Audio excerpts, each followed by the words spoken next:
분당 공동체 찬양 훌륭했습니다. 감사합니다. 오늘 주님이 오셨습니다. 오늘 다락방에 예수님이 다시 오셨습니다. 그날 다락방에서 기도하고 있던 사람들은 모두 다 그 주님을 체험했습니다.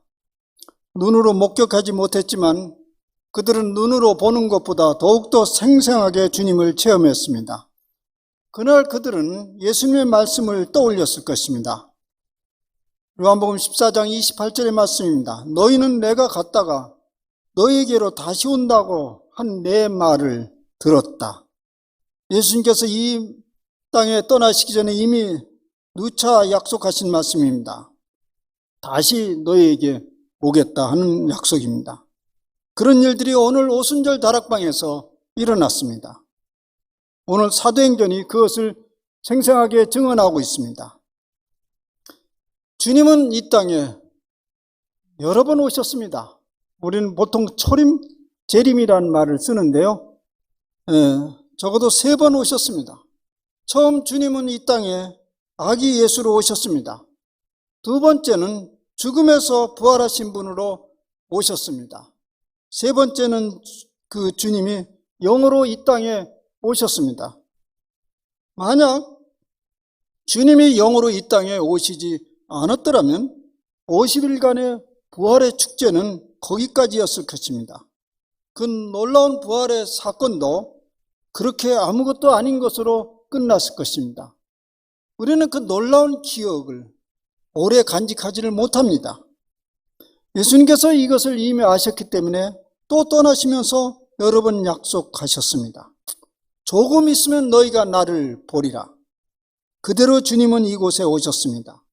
지금 우리는 그분과 더불어서 여기에서 지금 예배를 드리고 있습니다. 우리는 또 하나의 말씀을 떠올리게 됩니다. 요한복음 14장 29절 말씀인데요. 지금 나는 그 일이 일어나기 전에 미리 너희에게 말하였다. 이것은 그날이 일어날 때 너희로 하여금 믿게 하려는 것이라. 미리 예수님께서 그런 일들을 차근차근 제자들에게 알려주고 그리고 마침내 기쁨의 50일이 지난 그때에 다락방에 나타나셨습니다. 그들은 곧바로 예수님의 그 예고의 말씀을 떠올렸을 것입니다. 과연 예고대로 일어날 일이 일어났구나 환호했을 것입니다. 사실 오늘 우리의 삶 속에서 일어나는 많은 일들이 성경에서 이미 예고한 일들입니다. 주님께서 행하신 일들이 바로 그러합니다. 약속이 믿음대로 이루어지는 것이 오늘 우리의 삶의 역사입니다.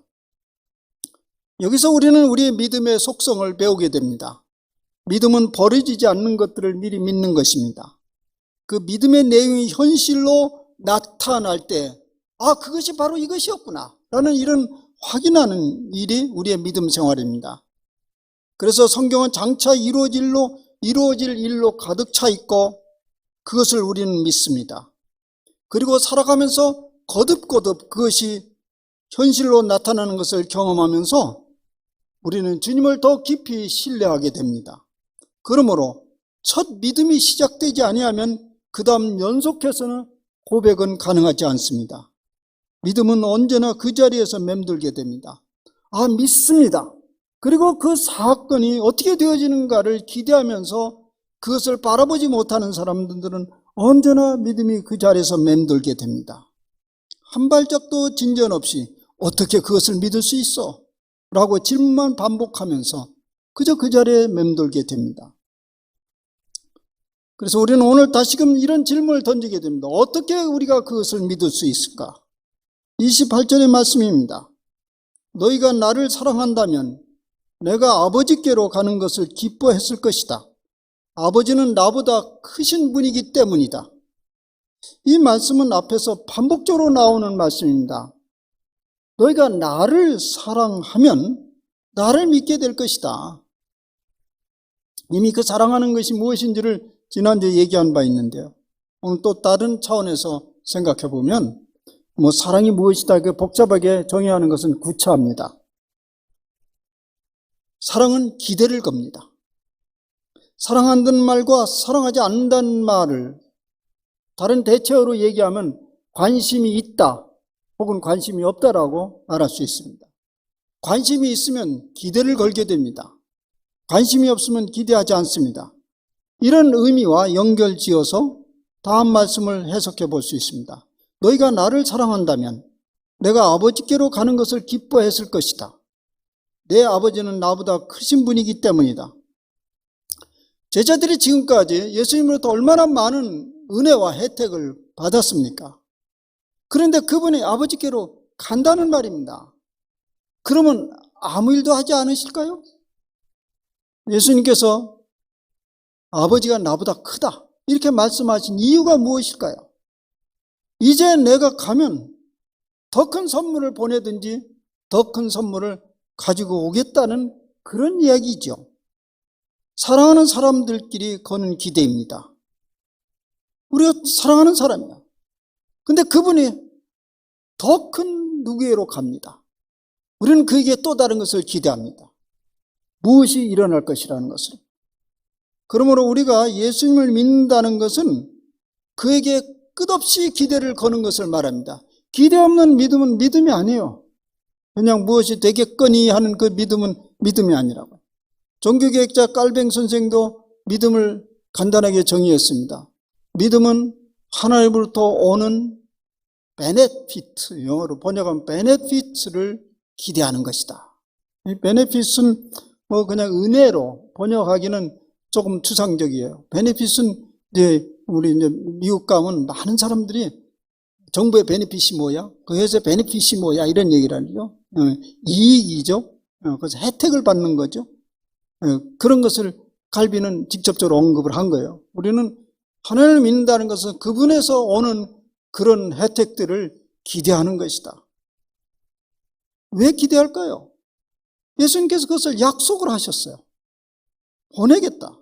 특별히 오늘 약속한 것은 내가 가면 보혜사 성령을 너희들에게 보내겠다. 그러니 너희는 마음에 근심도 하지 말고 두려워하지도 말라고 하셨습니다. 그런데 그 일이 오늘 오순절 다락방에서 벌어졌습니다.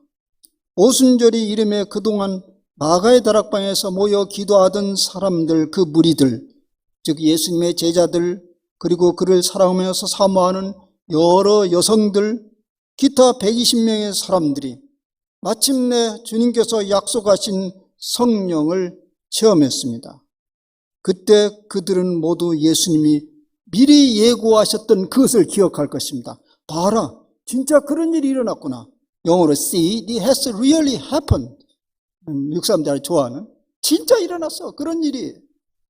그들은 놀라고 기뻐했습니다. 그리고 그들은 입을 열었습니다. 하나님의 행하신 놀라운 일이 일어났다. 시야에서 사라진 예수 그리스도가 약속하신 대로 그분이 이곳에 오셨다. 주체할 수 없는 감격을 가지고 하나님의 크신 일을 선포하였습니다. 당신들이 십자가에 못 박은 그분을 하나님이 주님과 그리스도가 되셨다. 그걸 어떻게 아느냐고. 오늘 이 다락방에 그분이 임하셨기 때문에 그렇습니다. 주님의 성령으로 임하셨기 때문에 그분은 우리의 구주가 되셨고 세상의 그리스도가 되셨습니다. 그 성령님은 그날 그곳에 모인 사람들에게 예수님이 약속하신 대로 그분이 가르친 것들을 생각나게 하시고 그것이 무엇인지 깨닫게 하셨습니다. 그래서 그들은 입을 열지 않을 수 없었습니다. 그들이 깨달은 바를 선포하였습니다. 그날 성령님의 강림을 성경은 매우 감각적으로 묘사하고 있습니다. 호련히 하늘로부터 급하고 강한 바람 같은 소리가 있어 그들이 앉은 온 집안에 가득하며 마치 불의 혀처럼 갈라지는 것들이 그들에게 보여 각 사람 위에 임하였다. 청각, 촉각, 시각이 동원된 역사입니다. 그래서 우리는 자주 성령의 강림을 말할 때에 감각적 경험을 기대합니다. 그동안에 대한민국 땅에서 교회가 왕성한 시절 때부터 신앙생활을 한 여러분들은 그때 성령의 강림, 성령의 사모하는 그 분위기를 생생하게 기억하고 있을 것입니다. 사람들은 그것을 위해서 부르짖었고 금식하였고 찾았습니다. 그래서 그때 무엇인가 체험을 하면서 기뻐하고 성령이 오셨다고 하였습니다. 근데 거기에는 여러 부작용이 있었습니다. 그런데 한 가지를 놓쳤기 때문에 그렇습니다. 그 감각적 체험 그 이면에 또 다른 중요한 일이 있었던 것입니다. 그것은 뭐냐면 우리의 감각적 그런 경험이 진정한 성령의 역사라는 사실을 분별하는 일입니다. 그 영의 경험이 예수께서 약속하신 그 일이냐를 물어야 됩니다. 그것을 묻지 않았을 때 많은 문제가 일어났습니다. 특별히 성령의 감림에 대해서 영이 임하셨다. 이 말이 오해를 일으키는 영이 임하셨다. 그런 말들이 이런 오해를 일으킨 것입니다. 어떤 감각적인 체험이 바로 그것이라고 받아들이는 것이었습니다. 그런데 이 말을 이렇게 살짝 바꿔봅시다. 오늘 제가 제목을 그래서 그렇게 붙였습니다. 주님이 오셨다. 주님이 오신 것입니다. 세 번째 주님이 오신 것입니다. 이제 예수님은 가시적이지 않으나 영으로 우리의 삶의 영역과 현장과 역사 속에 재진입하셨습니다. 그렇게 예수님이 이 현장에 오셨다면 그 증거는 분명합니다. 약속하신 보혜사 성령님은 다름 아닌 예수님의 영이십니다. 그러므로 오늘 본문의 말씀대로 성령님은 진리의 말씀을 가르치고 생각나게 하십니다. 그래서 성령에 충만한 사람들은 어떤 체험에 기뻐하지 않고 말씀이 깨달아져 오고 그 말씀의 매력을 가지게 되고 그것이 무엇인지 알아듣기 시작하기 때문에 어떤 모양이든지 말씀을 드러내게 됩니다. 오늘 본문이 바로 그런 증언들입니다. 성령의 충만함을 입은 사람들은 입을 열어서 복음의 말씀을 가르치고 전하기 시작했습니다. 오늘 5절에 보니까 사도행전 5절에 보니까 천하 각국에서 온 사람들이 그 가르침을 듣고 소동이 일어났다고 했습니다. 왜 그 소동이 일어났을까요? 그들은 그 들리는 소리를 신기하게 여기며 이 사람들이 다 갈릴리 사람이냐 아니냐고 반응을 보였습니다. 이 갈릴리 사람이 아니냐, 이 소리는 저들이 저렇게 소통을 할 수 있는 그런 인물이 아니라는 거예요. 촌사람입니다. 갈릴리 출생들이에요. 국제적 감각과는 아주 거리가 먼 시골뜨기예요. 무지한 사람들입니다. 그런 곳에서 무슨 선한 것이 나오겠느냐라고 사람들이 빈정거릴 만치 시골뜨기들이에요. 근데 그 촌사람들이 유창하게 복음을 전하면서 사람들을 격동시켰습니다.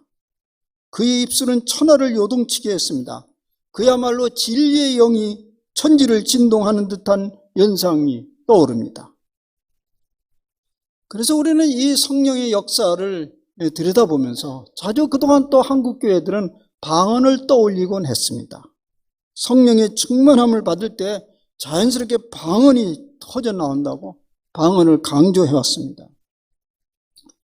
사실 그러했죠.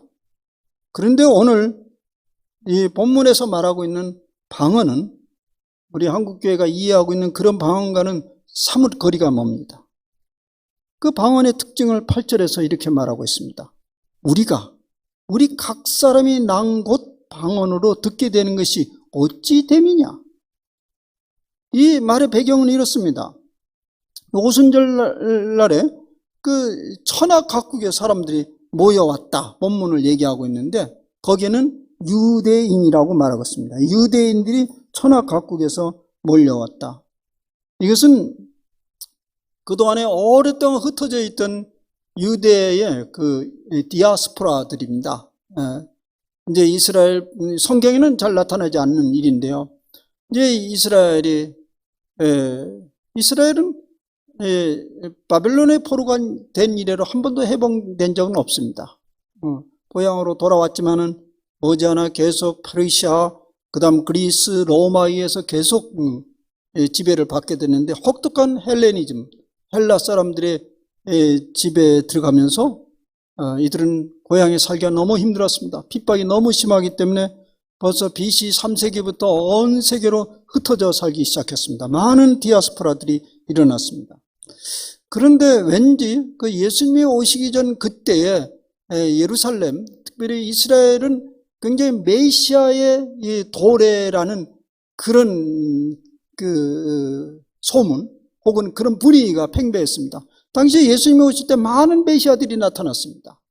곧 때가 임박했다는 모든 분위기가 있었고, 그래서 많은 유대인들이 돌아오는 그런 분위기였다고 그래요. 그때 여기에 천하 각국의 예루살렘에 모인 사람들도 그런 사람들입니다. 이 사람들은 뭐 몇 가지로 나눠질 수 있겠죠. 잠시 오순절 절기를 위해서 와서 머문 사람도 있었고, 아니면 그 중에 상당수는 영주 귀국으로 했습니다. 근데 이유는 거기에 여기서 찾아볼 수 있습니다. 그들이 경건한 유대인이라고 했습니다. 경건한 유대인. 그리고 이 유대인들은 혈통적으로 유대인도 있었고 유대교에 입교한 사람도 있었어요.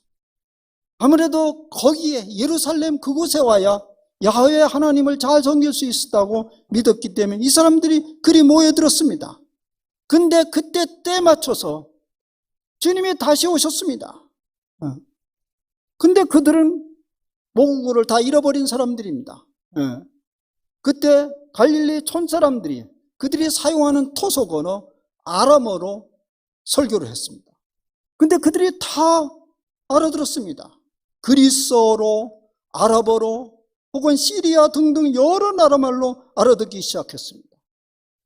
그래서 사람들은 놀란 거죠. 이 사람들이 갈릴리 사람들이 아니냐. 이것이야말로 성령은 언어를 초월해서 소통이 가능하다는 것을 암시하고 있습니다. 그 영이 예수님의 영이라면 그런 일은 마땅한 일입니다. 왜냐하면 예수님은 이 땅에 왜 오셨습니까? 하늘과 땅을 이어주고 하늘과 땅에 막힌 담을 헐고 이웃과 이웃, 문화와 문화, 세대 간의 갈등, 종족과 종족 간의 모든 담을 물리치기 위해서 다 그 무너뜨리고 화평케 하기 위해서 예수님께서 이 땅에 오셨습니다. 그러니 그의 영이 오셔도 그 일을 감당하는 일이죠. 이런 일이 벌어지기 시작했습니다. 그러므로 우리가 성령님의 체험을 하고 있다는 외적인 증거로 여러 교회에서 방언을 말할 수 있으나 더 중요한 것은 그 후에 열려지는 열매입니다. 서로 간에 막힌 담이 무너지고 화평의 열매가 나타나야 합니다. 예수님은 염려하고 두려워하는 제자들에게 내가 너에게 평안을 준다고 했습니다. 그 평안은 세상이 주는 것 같지 않으니 마음에 근심하지도 말고 두려워하지도 말라고 했습니다. 성령의 열매입니다. 그런데 과연 그 성령님이 강림하시니 두려워할 이유가 없는 이유는 무엇인가요? 마치 진리의 영이 우리 마음속에 넘실거리면서 모든 사람들이 묶여짐으로써 자유케 된 것입니다. 진리의 영이 우리 가운데 오시니 우리의 마음을 자유롭게 하십니다. 그래서 주의 영은 자유함이 있다 이런 말씀도 하셨습니다. 영이 임하면 우리를 자유케 하신다고 했습니다. 근데 왜 그럴까요? 그것도 현상적으로 설명을 할 수 있습니다.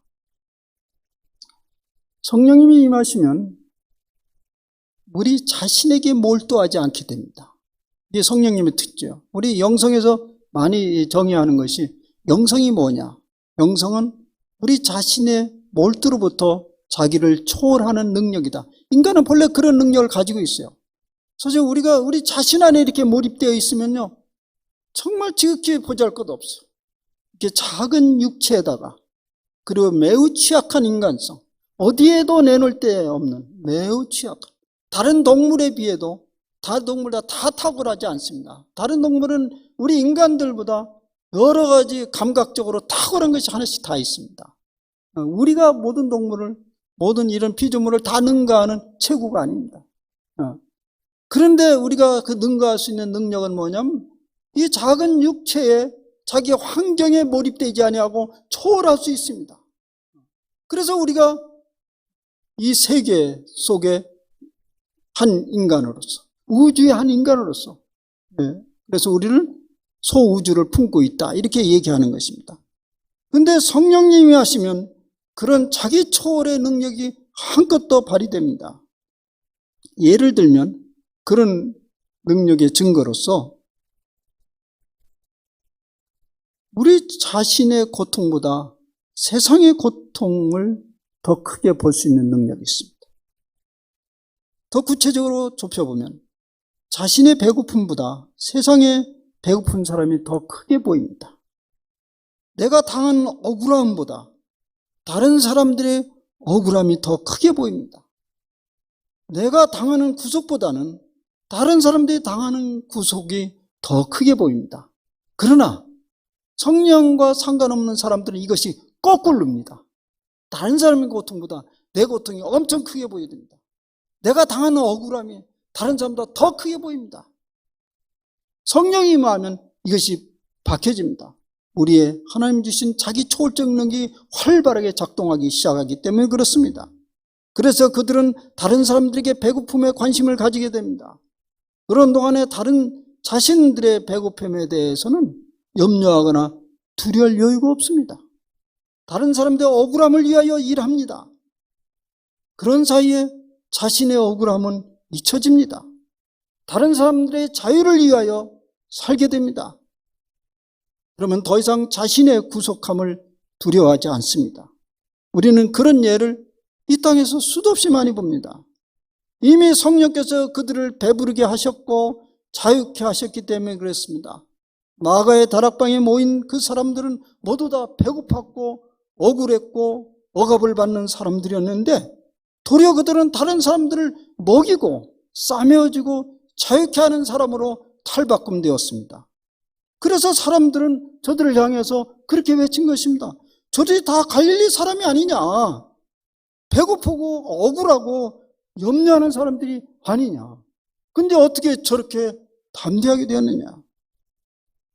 사랑하는 여러분, 그러면 오늘 이 시점에 우리는 어떻게 해야 합니까?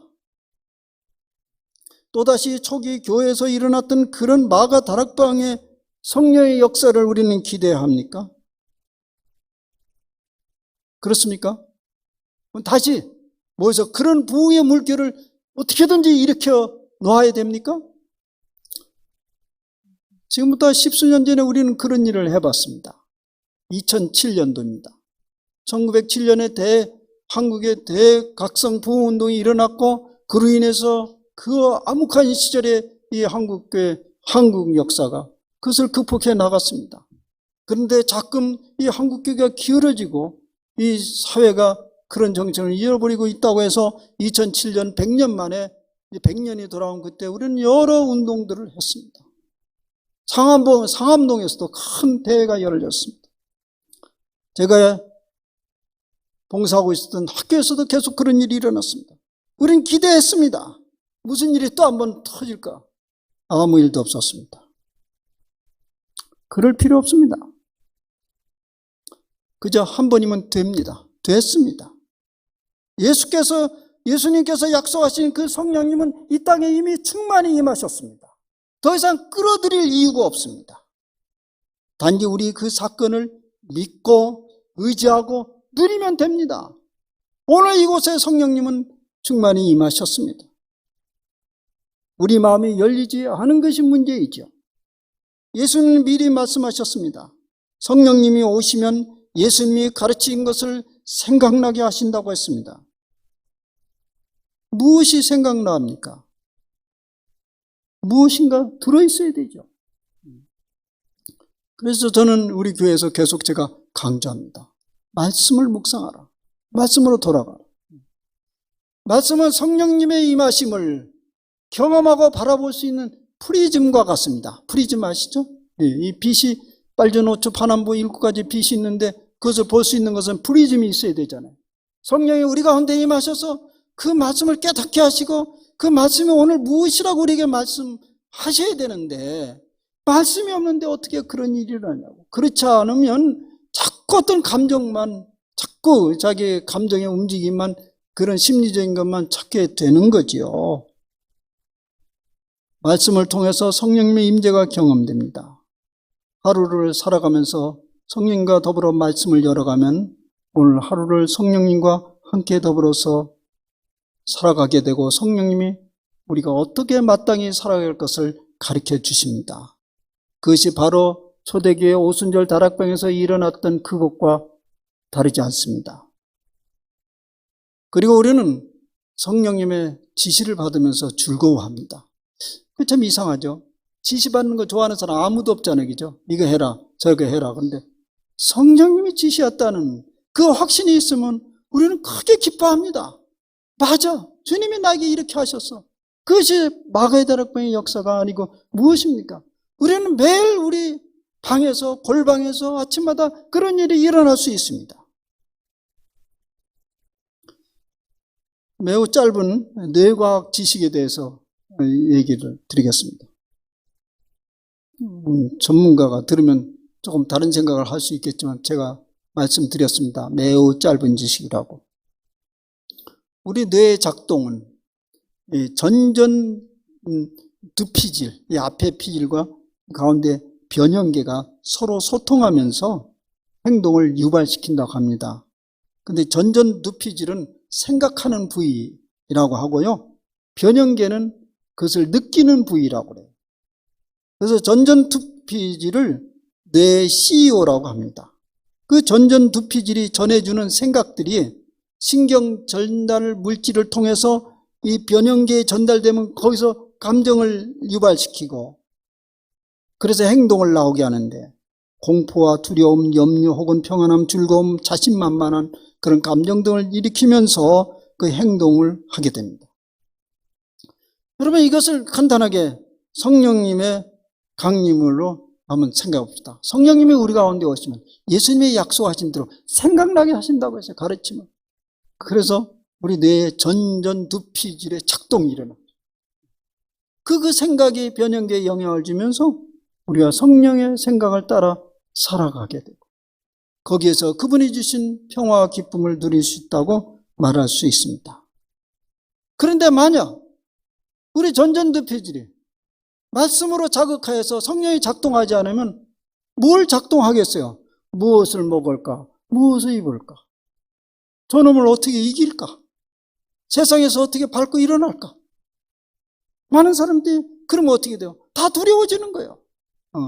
그저 우리의 생활 습관으로 병들으면 어떻게 할까?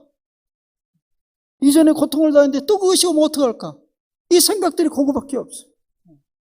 이것을 바꿔내야 됩니다. 말씀으로 기도하는 동안에 성령께서 그걸 생각나게 하고 깨닫게 하셔서 우리의 행동을 달라지게 하는 것이죠.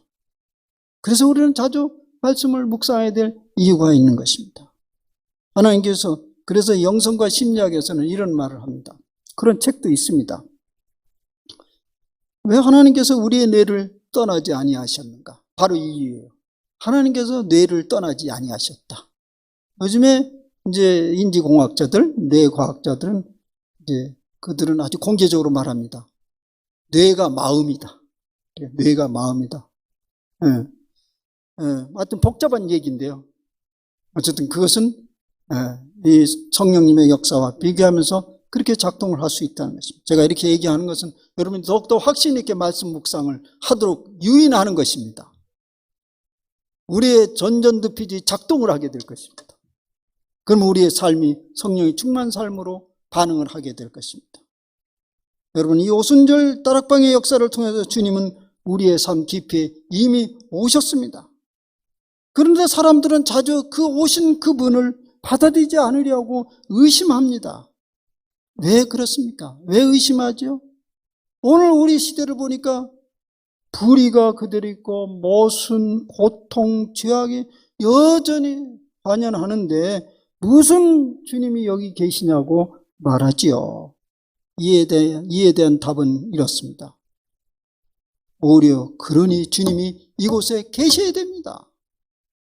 여기에 죄악이 관원되고 모순 불의가 계속 날뛰고 있으니 그분이 계셔야 되죠. 그럼 보내드릴까요? 혹시 여러분들이 뭐 이 땅에 무슨 주님이 계셔? 이런 모순되어 이런 그러면 보내드릴까요? 그냥 오시지 말라고. 그러니 그분이 여기 계셔야 됩니다. 그리고 그분은 계속해서 이 땅을 새롭게 하셔야 됩니다. 그 일을 감당하고 계십니다. 그러니 때때로 우리 현실을 보면서 주님이 어디 계시냐고 답답함이 일어나면요, 성령님을 초청하시기를 바랍니다. 그분의 삶을 우리의 답답한 현실 속에 초청하시고 주도권을 그분에게 넘겨주시기를 바랍니다. 그러면 그곳에서 생생하게 활동하시는 성령님의 역사를 경험하게 될 것입니다. 사랑하는 여러분, 오순절 다락방의 역사는 지금도 여러분의 골방 속에서, 묵상 속에서, 가정 속에서, 일터에서 일어납니다. 그분과 더불어서 새롭게 날개를 달아 이상하시기를 바랍니다. 기도합시다. 주님, 놀라운 일이 벌어졌습니다. 다시 오셨습니다. 결코 이제 다시 돌아갈 수 없는 이 세상과 하나의 몸이 되어서 이 역사를 끌어가고 만물을 새롭게 하시는 주님으로 이 땅에 오셨습니다. 오순절 다락방에서 그 일이 일어났습니다. 그래서 오늘 우리는 끊임없이 이 세대를 거슬리면서 주님 앞에 나와 예배하고 주님의 말씀을 실현하려고 하고 이 땅에 하나님의 나라가 펼쳐진 것을 보고자 하고 그 일을 계속 펼치고자 하는 용기를 갖게 됩니다. 성령님이 우리 가운데 오셨습니다. 우리가 믿고 말씀 묵상 가운데 그것을 매일 체험하면서 날로 새로워진 삶을 만들어가는 저희들이 되게 하옵소서. 우리 주 예수 그리스도의 이름으로 기도하옵나이다. 아멘.